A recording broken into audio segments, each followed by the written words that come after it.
जय श्री राम भक्तों, जय श्री बालाजी महाराज, जय माता की। कैसे हो आप सब? आशा करते हैं कि आप सब जो हैं सुरक्षित हैं, स्वस्थ हैं और बाबा की और माता रानी की असीम कृपा आपके ऊपर बनी हुई है, ऐसी कामना दिल से करते हैं। तो जैसा कि आप सबको पता है कि हर रोज़ एक नई से नई वीडियो आप तक लाने की हमारी कोशिश रहती ही रहती है। आप लोग भी ज़रूर हमारा सपोर्ट करें कि वीडियो को अधिक से अधिक शेयर किया करें, ताकि लोगों तक जो है ये जन कल्याण हेतु हम कार्य कर रहे हैं, उसमें आप भी अपना सहयोग जरूर करें। आपका बहुत बहुत आभार रहेगा। और आज की जो हमारी वीडियो है उसमें मैं आपको बताने वाली हूँ, हम आज की वीडियो में बहुत ही गहराई से जानेंगे कि संकट जो होते हैं लोगों के अंदर, जो शादी से पहले, जैसे लेडीज़ की बात करें या जेंट्स जो अनमैरिड हैं बच्चे, उनके साथ लग जाते हैं और उसके बाद जब वो मैरिज हो जाती है, उनकी शादी हो जाती है, तो वो निकलते नहीं हैं। क्या उनके साथ कोई प्रेम संबंध होता है या क्या ऐसा होता है जिसकी वजह से वो निकल ही नहीं पा रहे हैं, लोगों को समझ ही नहीं आ पा रहा है कि उसका क्या है। तो विशेष तौर पर आप थोड़ा सा डीपली इसमें बताना। और अगर आपको वीडियो अच्छी लगती है तो लाइक करें, शेयर करें, कमेंट करें। और अगर आप हमारे चैनल पे पहली बार देख रहे हैं तो चैनल को जरूर सब्सक्राइब करें, साथ में बेल आइकन है उसको प्रेस करें, ताकि आने वाली हर एक वीडियो की नोटिफिकेशन सबसे पहले आप तक पहुँच जाए। चलिए शुरू करते हैं आज की वीडियो। जय श्री राम। जय श्री राम, जय श्री बालाजी महाराज। मेहंदीपुर की पवित्र कृपा आपके परिवार पर निरंतर बरसती रहे, ऐसी कामना अपने इष्ट देव श्री बालाजी महाराज से करता हूं आपके परिवार के लिए। अगर किसी भी व्यक्ति के जो जीवन के अंदर फेरों के समय, कवारेपन में लगा हुआ संकट या कभी बचपन में लगा हुआ संकट, उसका गति नहीं होती जब, तो वो शरीर में लगने के बाद कई बंधन में पड़ जाता है या किसी भी प्रकार के वचनों में बन जाता है, तब उन संकटों का क्या रीजन है, क्यों है, ये कैसा क्यों होता है, मैं आपको इसके ऊपर से थोड़ा सा पर्दा आपको बताऊंगा कि ऐसे संकट क्या होते हैं। क्या संकट, इसको ये भी कह सकते हैं, क्या संकट प्रेमी भी होते हैं? तो ये सच्चाई है कि देखिए, कहते हैं ना कि जब ये संकट, मान लो कि कोई छोटी जो लड़की है और कोई ऐसा संकट होता है जब वो अपना चुराए से टपरी है या कहीं खुले में उसने शौच किया है या खुले के अंदर कहीं ना कहीं वो कहीं ऐसी जो आत्मा है उसके शरीर के अंदर लग गई है, और लगने के समय वो मेंस्ट्रुअल पीरियड के अंदर हो, समझ गए, लेडीज में, और अधिकतर उसके शरीर की बॉडी के अंदर वो चीज़ धीरे धीरे रम जाती है, उसका धीरे धीरे बोलने का रवैया बदल जाता है लड़की का, और अच्छे तरीके से उसका जो समझ है वो जो है मान लो एक अलग सी तरीके की हो जाती है। हम सोचते हैं कि बच्चे के अंदर एक जवानी का दौर है, तो थोड़ा सा उसका रिएक्शन जो है बदल जाते हैं, जिसके शरीर के अंदर संकट का वास होता है। तो हम उस चीज़ को कई बार, साइंस जैसे नहीं मानती इस चीज़ को, तो हम कई बार नहीं सोचते, और कई बार उसके पेट में उसमें तकलीफ होती है तो हम ये सोच लेते कई बार कि नॉर्मल है, फिर वो कई बार डरी डरी महसूस रहती है या कुछ ऐसा जो रिएक्शन होता है जो आपकी लड़की में नहीं था और वो रिएक्शन होने लग गया। अब वो धीरे धीरे लड़की बड़ी हो गई है, तो आपको जैसे कि वो 17-18 साल की उम्र में हुई है, तो आपको वो चीज़ थोड़ी सी शक की निगाह में आपको लगने लगी कि इसके साथ कोई चीज़ है, लेकिन वो चीज़ लगी हुई थी 4 साल पहले, लेकिन उस समय हम गौर नहीं कर पाए, हमारे बच्ची के शरीर पे कोई ऐसी चीज़ नहीं है, हम इसको नॉर्मल समझते रहे। लेकिन हमने क्या करा, किसी के पास गए, किसी मंदिर में गए, तागा बनवा लिया या कोई ऐसा कार्य कर लिया, वो चीज़ को हमने दबा दिया कुछ क्षण के लिए, लेकिन वो चीज़ नहीं निकली। चीज़ जो बच्ची के शरीर में एज इट इज थी, हमने क्या करा, उस बच्ची के शरीर से उस चीज़ को अलग नहीं किया। अब वो धीरे धीरे जब वो किशोर अवस्था के अंदर आती है, और किशोर अवस्था में हम उसका जब शादी करवाते हैं तो अग्नि के आगे फेरे। अग्नि क्या है? अग्नि एक पवित्र साक्षी है, समझ गए, क्योंकि अब उस शादी का कौन साक्षी है? अग्निदेव, जल देवता, वचनबद्ध वेद शास्त्र।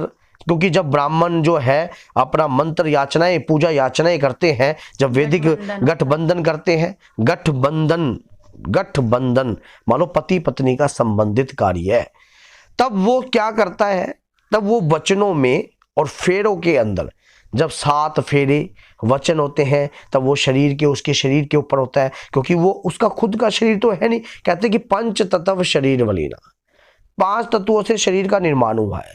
जब इन 5 तत्वों में से जब 2 तत्व भिन्न हो जाते हैं और 3 तत्व उसके रहते हैं तो उसको आत्मा कहते हैं।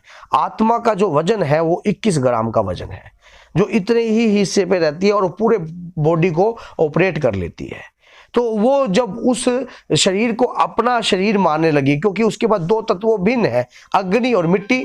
अग्नि और मिट्टी होने के कारण उस शरीर के अंदर जो ऊर्जा है वो उस वचनों में बंधने के कारण वो उसे अपनी पत्नी मानने लग जाता है। और पत्नी मानने के बाद वो जब दूसरे के घर में आ जाती है तो उसके शरीर में रहता है। ऐसे केसों में अधिकतर क्या होते हैं, या तो डिवोर्स होते हैं, या लेडीज का जो सिस्टम है, चाल चलन है, वो खराब हो जाता है, या किसी भी प्रकार से वो लेडीज को बदनाम करता है ताकि इस मर्द से इसको दूर लिया जा सके। जब वो अपने पति के संपर्क में आती है तो वो उसको बर्दाश्त नहीं करता। कई बारी पत्नी जैसे भी संपर्क के तौर पर उसको संबंध समझ में नहीं आता, संबंधित तौर पर वो कार्य करने नहीं देता, तो वो संतान को उत्पन्न नहीं होने देगा, क्योंकि वो कहता है कि ये मेरा ही शरीर है, मालूम मैं ही इसके साथ जिस्मानी संबंध बना सकता हूँ। तो वो उसको अपना प्रेम मानने लग जाते हैं, वो जो चीज है उसको अपना प्रेम मानने लग जाती है। प्रेम के मान अब ऐसे ही जैसे कि गुरुद्वारे में करते हैं, तो गुरु ग्रंथ साहिब है, वो भी एक पाक पवित्र ग्रंथ है। तो उस ग्रंथ के आगे जब फेरे होते हैं तो वो भी मान लो साक्षी होते हैं, क्योंकि उसमें गुरुओं की वाणी है। तो वो जो चीजें जो है एक किस्म की गठबंधनों में बन जाती हैं। उस गठबंधनों के बंधने के कारण वो जो शरीर पे ऊर्जा होती है वो उसको नहीं छोड़ती, और जब वो नहीं छोड़ती है तब उसको हम छुड़ाने की कोशिश। अब कितना समय हो गया, कम से कम 10 साल हो गए, 15 साल हो गए, लड़की भी बड़ी हो गई, संकट भी जवान हो रहा है, समझ गए। तो वो जो प्रेम है उस संकट को उसको शरीर में धीरे धीरे कमजोर स्थिति में रखता है। ऐसे संकटों को खत्म करने के लिए कंटिन्यू प्रयास रखना पड़ता है, बालाजी पे पूर्ण विश्वास रखना पड़ता है, और कंटिन्यू प्रयास करने के बाद ही ऐसे संकटों से पीछा छुड़ाया जा सकता है। एक समय आप सोचते हो एक दिन में ये संकट निकल जाए, आप क्या करते हो, अगर जैसे ये पता लगता है आपको, आप क्या करोगे, किसी सियाने के पास जाओगे या किसी के भक्त के पास जाओगे तो वहां वो कार्य वो क्या आएगा, भैया धीरे धीरे कटेगा। आप सोचते हो जल्दी कट जाए, क्योंकि एक ही दिन में कट जाए। भैया आत्मा परमात्मा का स्वरूप है, लेकिन उसको समझा जा सकता है। संकट भी पहचानता है कि मुझे कौन काट सकता है। जब वो किसी सियाने के पास आप या किसी भक्त के पास ऐसे जाते हो तो वो पहचान लेता है कि ये मुझे समझ लेगा, तो वो खुद ही आपको वहां से काट करने की भी कोशिश करेगा। मैंने अपनी पिछली वीडियो में बताया है कि संकट कैसे आपको पागल बनाता है। तो इस प्रकार से वो संकट, उसको एक किस्म का प्रेमी भी कह सकते हैं हम, कि वो प्रेम करता है। जब वो पेशी में आ जाती है या खेल जाती है तब हम पूछते हैं क्या बात, क्यों नहीं छोड़ रहा है इसको, कहता है मैं प्रेम कर रहा हूं।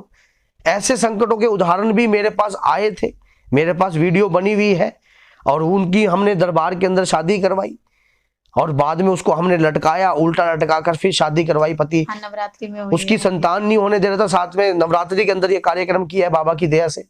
तो इस प्रकार के जो संकट है कई बारी आपके शरीर के ऊपर रहकर गलत कार्य प्रक्रिया करते हैं। ऐसे संकटों पे कंटिन्यू प्रयास करोगे तभी जाकर आप इस संकटों से पीछा छुड़ा सकते हो। एक दिन में कभी भी एक संकट नहीं हटेगा। अगर आप सोचते हो कि एक दिन में संकट को हटा दो तो भैया ये तो अलग मैटर है, भगवान तो कर सकते हैं स्वयं।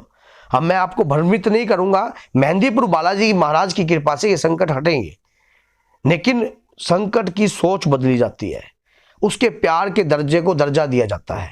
मान लो अलग तरीके का आत्मा जो है किसका रूप है, परमात्मा का। परमात्मा के रूप के बारे में उसको समझाया जाता है, अवगत करवाया जाता है, उसके ज्ञान को उदय करवाया जाता है कि ये जो आत्मा है इसको समझाया जाता है कि तेरी जगह परमात्मा के शरीर धाम में है, ना कि इसके शरीर पर है। जिस दिन उसको यह बात समझ में आ गई उस दिन उसके शरीर को छोड़कर वो बाबा के श्री चरणों में लग जाएगा। इतना हमारे में सबर नहीं है।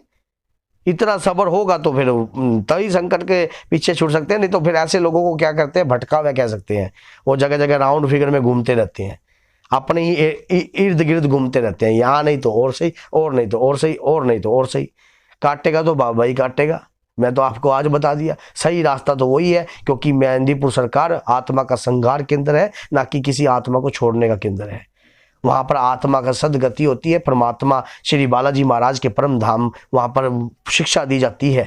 तो वही चीज है जो मैंने आपको बताया कि संकट जो है प्रेम युक्त इस प्रकार का, इसको प्रेम भी कह देते हैं, इस प्रकार की कार्य को जो है मान लो अपना आशिकीपन भी कह देते हैं कि संकट का आशिकीपन है ये, वो अपना शारीरिक संबंध बना लेते हैं और उनको अपना ही समझने लग जाते हैं। तो ऐसे बहुत से संकट हमारे कार्य में बहुत बार आए हैं, तो बाबा की दया से, श्री बालाजी महाराज की कृपा से उनको हमने सब ठीक भी है और अच्छा कार्य भी हुआ है, ऐसी दिक्कत नहीं है। ऐसे संकटों के उपाय भी होते हैं और लेकिन उसको समझ कर किया जाता है कि संकट किस प्रकार का है और किस तरीके का है, इसकी काट क्या होगी। तो भैया जय श्री राम, जय श्री बालाजी महाराज। मेहंदीपुर की पवित्र कृपा आपके परिवार पर निरंतर बरसती रहे। ऐसी वीडियो को कभी अपने तक सीमित नहीं रखना चाहिए, इसी वीडियो को अधिक से अधिक शेयर करना चाहिए ताकि और भी इस ज्ञान को इससे जुड़ सके और इस ज्ञान को अंदर धारण कर सके। मान लो कल को आप अपनी बच्ची को भी सेफ करते कैसे चला सकते हो, ऐसे ही संकट पुरुष में भी होते हैं, समझ गए। तो इसको मर्दाना जैसे कि जिन होता है, जिन एक जनानन भी होती है और एक जेंट्स भी होते हैं, एक जिननी भी होती है, एक जिन भी होते हैं। तो ऐसे संकट भी होते हैं। संकटों की कई नस्लें हैं, कई अलग तरीके से है, होता सारी भूत की श्रेणियों में है। किसी दिन संकटों के बारे में भी थोड़ा सा बताएंगे कि किस प्रकार के किसके संकट हैं। तो ये भूत की श्रेणियों में इनके रूप बदल जाते हैं और भूतों की श्रेणियों में आ जाते हैं। तो भैया जय श्री राम, जय श्री बाला।